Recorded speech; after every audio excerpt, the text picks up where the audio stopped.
give you a little background information about the Polar Express and its relationship to me.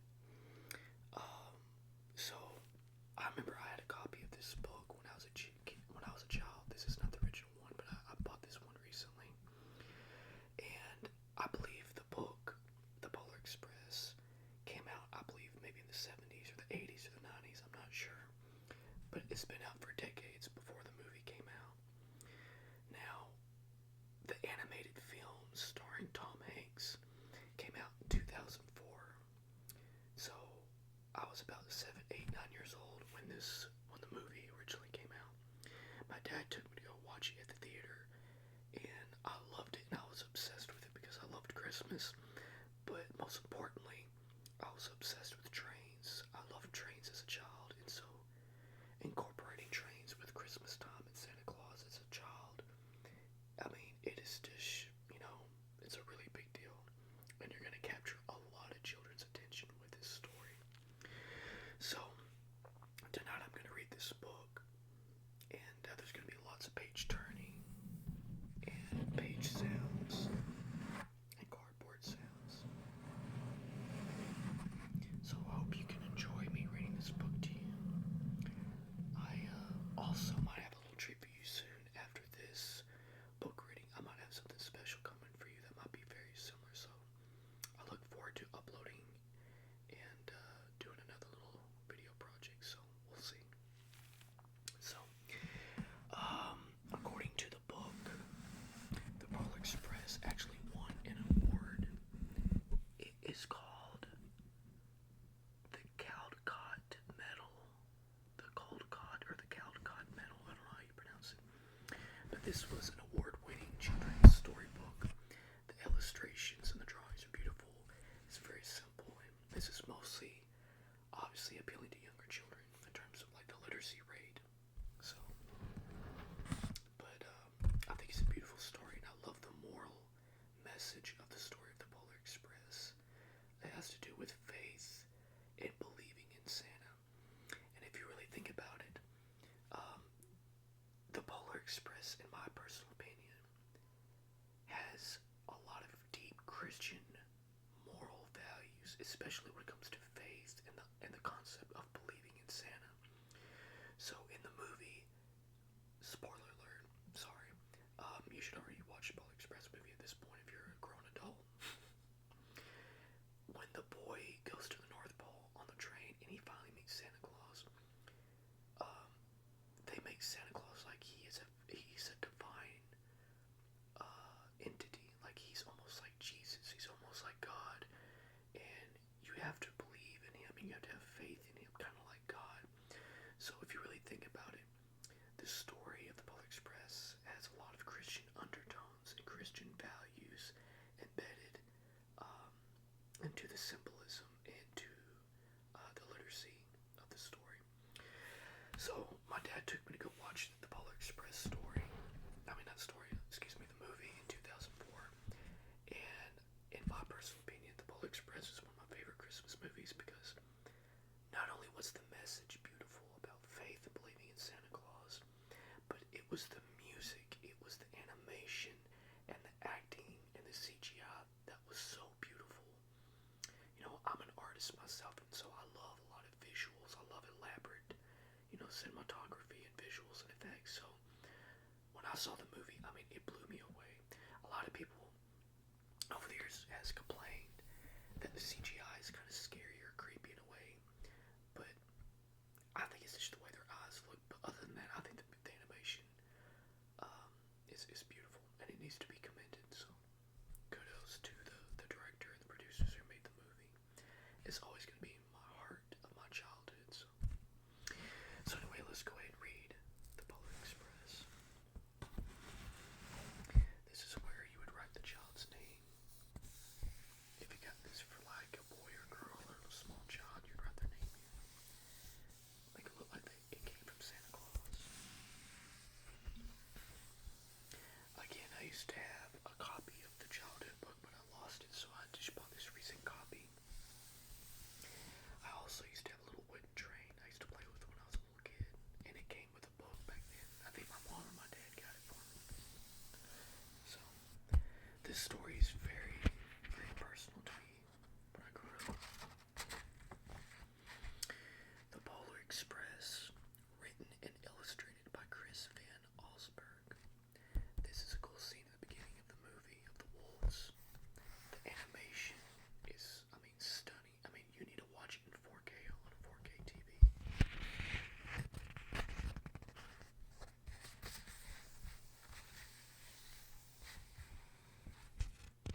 Christmas Eve, many years ago, I lay quietly in my bed.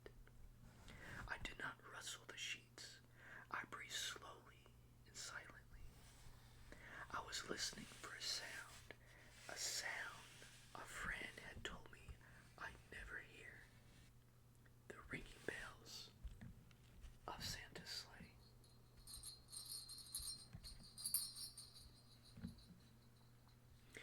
There is no Santa, but I knew he was wrong. Late that night, I did hear sounds, though not of ringing bells. From outside came the sounds of a hissing steam and squeaking metal. I looked through my window, and I saw a train standing perfectly still in front of my house.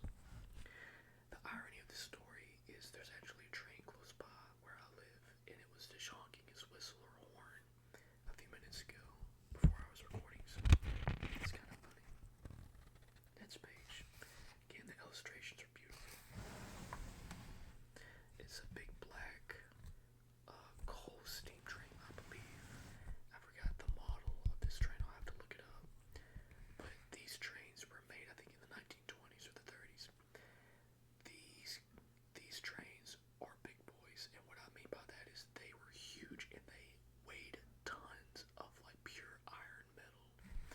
They do not make trains like these no more in real life. I mean, this is beautiful. Absolutely beautiful.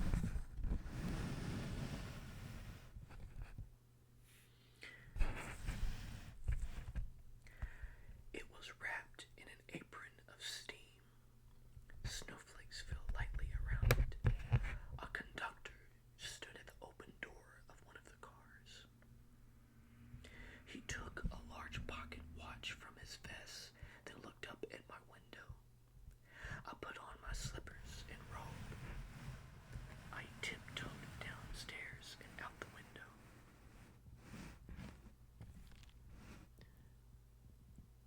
And out the door. All aboard, the conductor cried out. I ran up to him. Well, he said, are you coming? Where, I asked. Why, to the North Pole, of course. That was his answer. This is the Polar Express.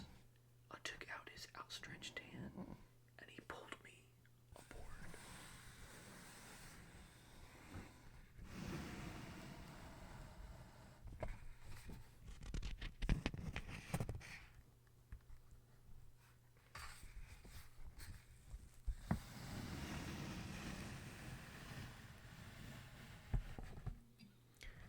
Now the boys inside the cabin passenger car of the train, and these waiters and chefs and cooks are now serving hot chocolate.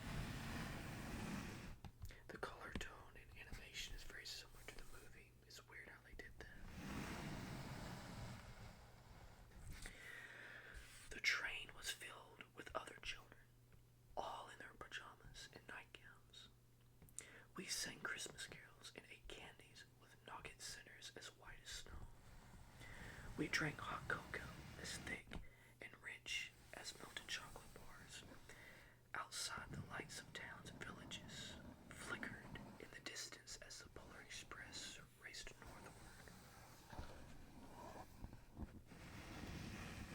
It's almost as if you could smell the hot chocolate and cocoa inside the passenger car.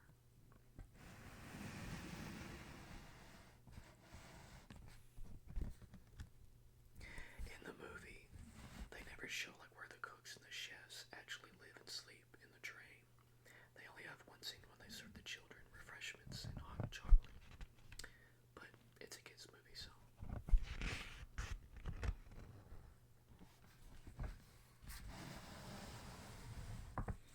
This is a scene when the train is traveling through the woods and the wolves are looking at the train.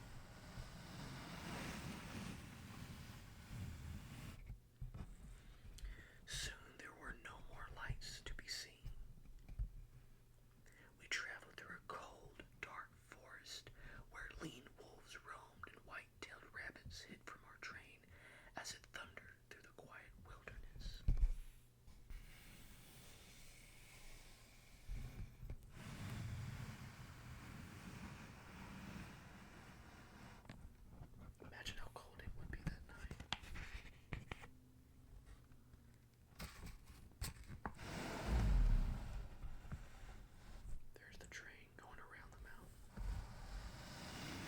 see this also in the movie. We climbed a mountain so high it seemed as if we would scrape the moon. But the Polar Express never slowed down. Faster and faster we ran along, rolling over peaks and through valleys like a car on a roller coaster. When you watch the movie, it puts this story in a lot of perspective. And the movie has a very dreamy, surreal, ethereal quality to it. That's why I like it. Because when you watch the movie, the boy asks a few times, is this a dream? Because it's almost surreal. So I love that. Love that book.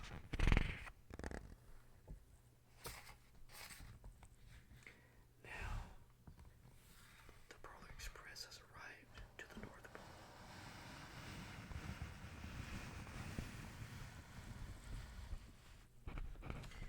The mountains turned into hills, the hills to snow-covered plains. We crossed a barren desert of ice, the great polar ice cap. Lights appeared in the distance that looked like the lights of a strange ocean liner sailing on a frozen sea. There, said the conductor, that is the North Pole. So the North Pole is literally on top of the world. It is the center of the world. And that is where they will meet the big man. So this is the North Pole. Here's the buildings, the smoke's coming out of the chimneys where the elves are making all the toys for the good boys and girls around the world. Snowing, it's cold.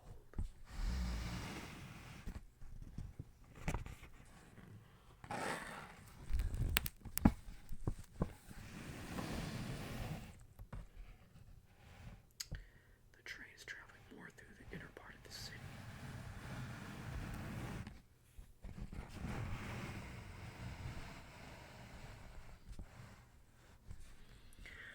The North Pole. It was a huge city standing alone at the top of the world, filled with factories where every Christmas toy was made. At first, we saw no elves. They were gathering at the center of the city. The conductor told us that is where Santa will give the first gift of Christmas. Who receives the first gift? We all asked. The conductor answered, he will choose one of you.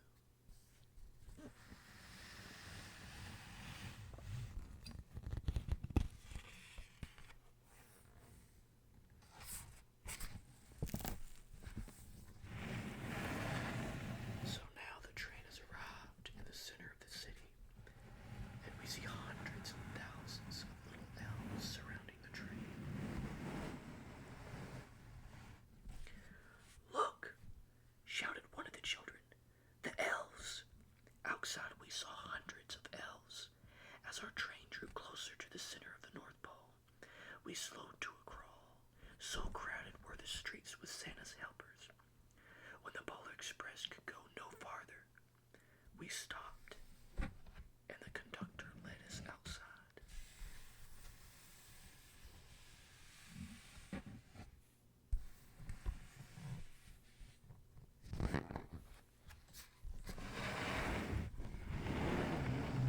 Now Santa Claus will be making his grand entrance to meet the children. Hundreds of elves are looking on.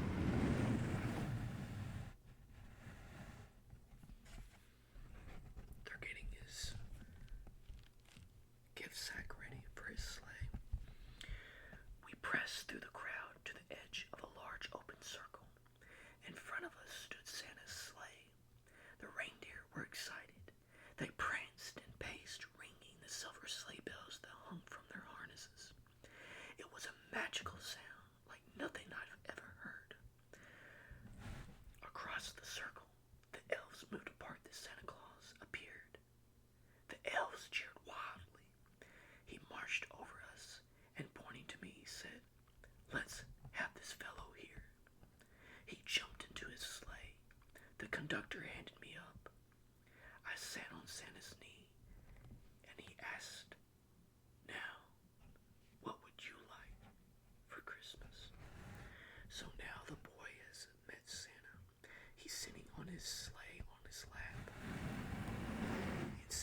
Claus himself has asked what would he like for the first gift of Christmas. What do you think he wants?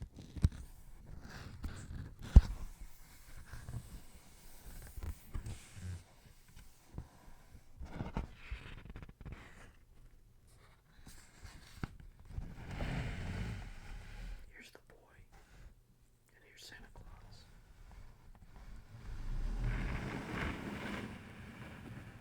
Here's his reindeer. I knew that I could have had any gift I could imagine, but the thing I wanted most for Christmas was not inside Santa's giant bag. What I wanted more than anything was one silver bell from Santa's sleigh. When I asked, Santa smiled. Then he gave me a hug and told an elf to cut a bell from a reindeer's harness. The elf tossed it up to Santa. He stood holding the bell high above him and called out, "The first gift of Christmas."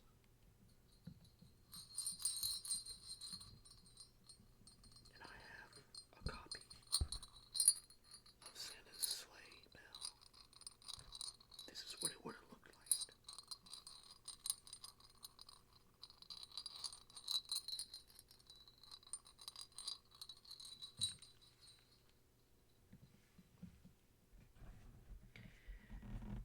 He stood holding the bell high above him and called out, "The first gift of Christmas." So the boy could have had anything in the world. He could have asked for $1 million, mansions, all kinds of toys, and all he wanted was a simple bell from Santa's sleigh.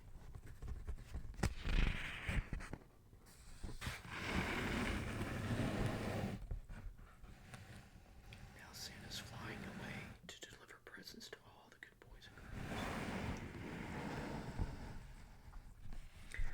A clock struck midnight as the elves roared their approval. Santa handed the bell to me, and I put it in my bathrobe pocket. The conductor held me down from the sleigh. Santa shouted out the reindeer's names and cracked his whip. His team charged forward and climbed into the air. Santa circled once above us, then disappeared in the cold, dark, polar sky.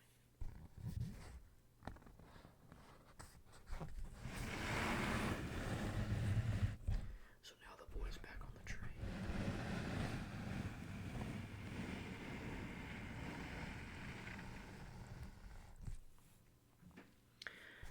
As soon as we were back inside the Polar Express, the other children asked to see the bell.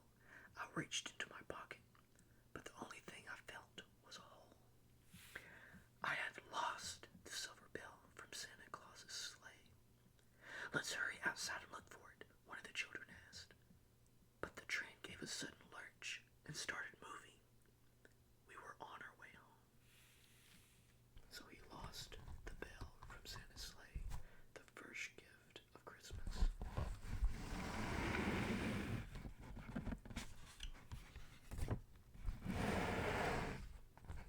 Now the boy got home from the train and from the North Pole. It broke my heart to lose the bell. When the train reached my house, I sadly left the other children. I stood at the doorway and waved goodbye. The conductor said something from the movie train, but I couldn't hear him. "What?" I yelled out. He cupped his hands around his mouth. "Merry Christmas," he shouted.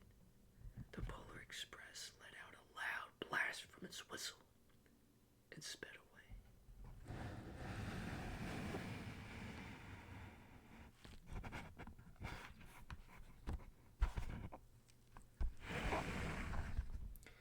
Now it's morning on Christmas Day, and the boy is opening his presents with his little sister.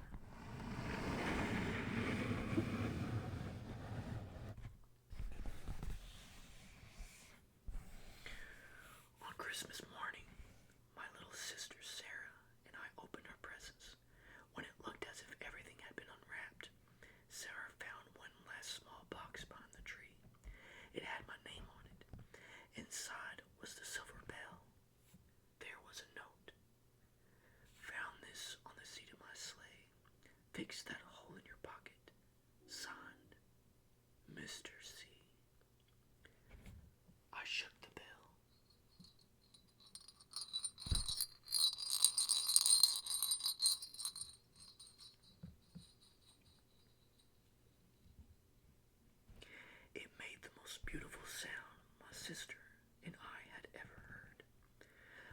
mother said, "Oh, that's too bad." "Yes," said my father, "it's broken." When I'd shaken the bell, my parents had not heard a sound.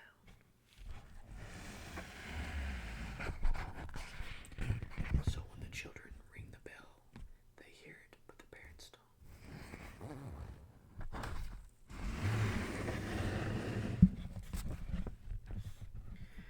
At one time, most of my friends could hear the bell, but as years passed, it fell silent for all of them. Even Sarah